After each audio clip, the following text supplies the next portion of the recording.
Now, to begin this reviving of markets, or this reviving of expansionism rather, we see the United States reasserting the Monroe Doctrine. Now, as you recall from your history course, we said this is a fundamental element of American policy. In 1823, James Monroe, his Secretary of State John Quincy Adams, stipulates that the United States will not permit further colonization in North and South America. In other words, in the formal document, he says that the Western Hemisphere is closed to further external colonization because the United States would view colonization by the great powers of Europe, any further colonization in these areas, as a direct threat to our national security. Now, in 1823, the United States was not in a position to back this up.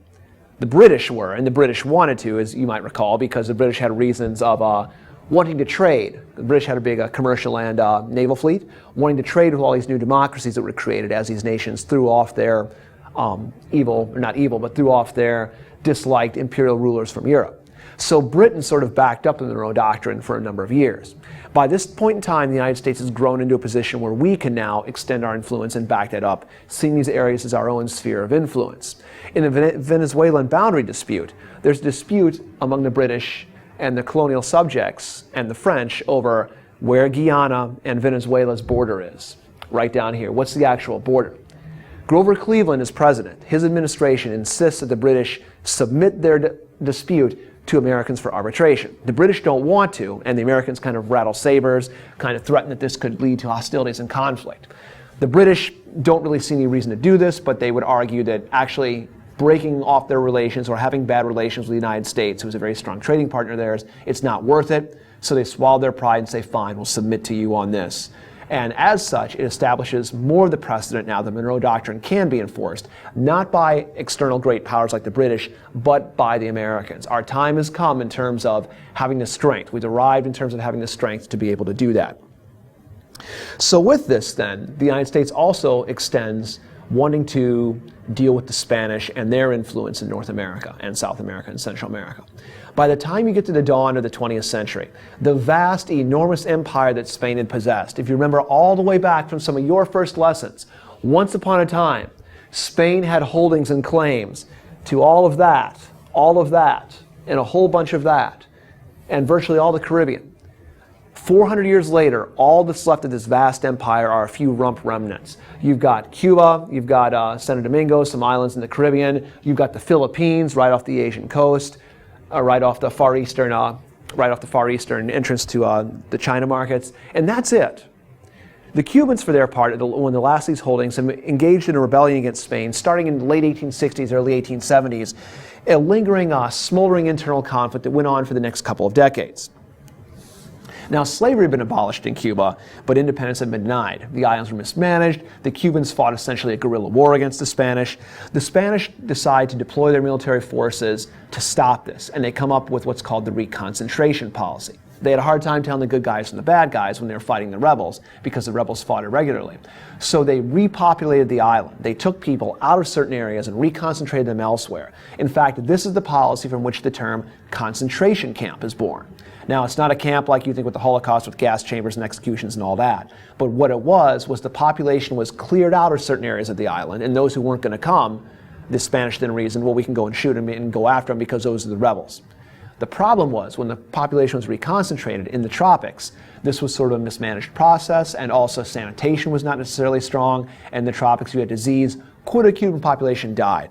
These stories were played up in the United States in what was called the jingoistic press or the yellow press, which was journalism designed to be sensationalized, to sell newspapers. And so the more lurid, the more terrible, the more exaggerated the stories could be. If one person died, the newspapers made it 10. If 10 people died, they made it by awful diseases, terrible fire, cruel Spanish, torture, whatever it was going to be. This was designed to boost sales in the United States. Joseph Pulitzer and William Randolph Hearst, as you recall from our city chapter, were the leading publishers of this yellow journalism, these sensationalized newspapers and periodicals. Doing so, though, generates increased sympathy for these insurrectionists, these rebels in Cuba. The United States, to try to show a concern for our interests, sends the battleship Maine to Havana to protect American interests there, to kind of show our concern. The Maine then explodes in Havana Harbor in February of 1898. This explosion in all likelihood is internal, but at the time that was not known. It was presumed that this was a terroristic act done by the Spanish, which I'm sure you remember from your history class. Spain is blamed for this. President William McKinley doesn't want war, but this event, with the destruction of his battleship and killing of 260 American soldiers, it limits his diplomatic maneuverability. And ultimately, McKinley has no choice but to engage in a formal declaration of war against Spain. And when he does so, in this declaration, he gives four main causes for this war: for the sake of humanity, the poor Cubans; for the protection of American life and property; there's been this big injury to American commerce and trade and financial interests; and lastly, he argues that Spain is sort of a terroristic or rogue nation. They're a menace to peace, and the Maine was the evidence of this. As for the war itself, not much needs to be said. As we've talked about in AP history, well, your instructors probably talked about this. In the instruction of history, we talk an awful lot about causes and consequences when it comes to major wars. We don't talk about bullets and bombs and the battles themselves. So as for the war itself, it's a two-phase conflict. We can very briefly go through an awful lot of this. Phase one takes place out in the Far East, where George Dewey's Far Eastern Squadron sails into Manila Bay, defeats the Spanish fleet there in Manila Harbor in the Battle of Manila Bay, and at which point the Spanish are in a position that Dewey is waiting for reinforcements to actually take the islands or deploy his Marines to sort of hold the islands from the Spanish, working with Filipino revolutionaries who were also trying to overthrow their Spanish leaders, just as the Cubans were doing. So it's a tremendous victory. Only one American is killed in that battle. The Spanish lose their entire Far Eastern fleet. We're in a position to protect our power there on almost the first day of the war. The other major fighting goes on, of course, in Cuba. And this is where you see we talked about the P of politics. Theodore Roosevelt leads the last volunteer unit in American military history, the so-called Rough Riders, and gains a name for himself as a swashbuckling military hero, now with a victorious war record, along with other regular Army troops and African-American regular Army troops deployed into Cuba to fight against the Spanish. Far more Americans actually die of disease in this struggle than die from Spanish bullets. I believe they're outnumbered by the number something like 2 or 3 to 1. 385 combat casualties, and maybe 3 to 4 to 5,000 who died of disease, dysentery, yellow fever, etc. in the tropics. But with the end of this war, there are some related consequences. The Hawaiian Islands, which had been islands the United States had sought in many ways, at least certain American planters, certain American foreign investors, certain Americans who were interested in geopolitical things, said we should take the Hawaiian Islands. Grover Cleveland, during his term, had refused annexation, even though the Queen of the Hawaiian Islands had been overthrown by a combination of American sugar planters and some locals and other American political activists in the Hawaiians. The government was overthrown. Cleveland refused annexation. Now a great case can be made for annexation, and McKinley is happy to annex, and the reason being, it goes back to Mahan's theory about sea power. Hawaiian Islands don't quite split the difference across the Pacific, but the United States needs an additional power projection point for what's going on over here, particularly to Philippine combat, and that'll be the Hawaiian Islands, the coaling station military base, one step closer towards these stepping stones working across the seas. So even though the Hawaiian Islands were not part of the Spanish-American War conflict, the consequences for them were as significant as if they had been. They become directly annexed by the United States.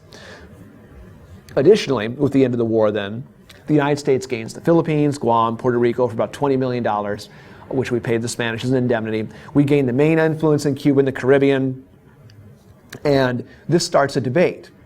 We were interested in freeing Cuba, and we had talked about that at length. We were not necessarily interested at first in acquiring the Philippines, and what do you do with them once you get them? And this starts this big, real question on what becomes the Philippines. Should we turn them loose? Should we keep them, etc.? Ultimately, McKinley decides to keep them, and this is going to lead to a major debate in the United States, because to keep the Philippines, certain Americans see as being, that's not really what we got into this conflict or struggle for, and in some ways, some Americans argue that's not quite the American way. Anti-imperialists were the name they came to be known by, and they form a group called the Anti-Imperialist League. Mark Twain, Carl Schurz, Andrew Carnegie even were some of the leading proponents of this idea. They said that it was hypocritical. How could we give people freedom by muzzling their press, jailing their dissidents, forcing a government on them they did not want? And the Filipinos began an insurrection against the United States, just like they'd had against the Spanish, led by Emilio Algonado, who was their sort of Filipino George Washington, if you will. And so they're going to see that the anti-imperialists say we'll be engaging in continuous warfare, it's going to undermine our institutions at home, it's going to essentially tell us, a nation that broke away from a colonial empire and the British, that it's okay for us to have colonies of other people, That's going to be the question. As for the imperialists, they ultimately win this argument by a very narrow vote in the Senate, and we hold the Philippines. And the imperialists were people like Theodore Roosevelt, John Hay, Secretary of State, Albert Beveridge, William Seward, the guy who purchased Alaska. And these were individuals who were conscious of America's place in the world. They were individuals who saw America as needing a bigger navy, and a Smithian canal in Central America if we could get it, sell our surpluses abroad, and they get an awful lot of successes. We acquire Samoa during this time, Pearl Harbor, Wake Island, Guam, Philippines, all part of these successes. So the debate that takes place ends, at least in the first round, with the imperialists getting their way. But we do discover a few things about imperialism that weren't quite what we bargained for. This is going to lead the anti-imperialists to sort of say, see, we told you so.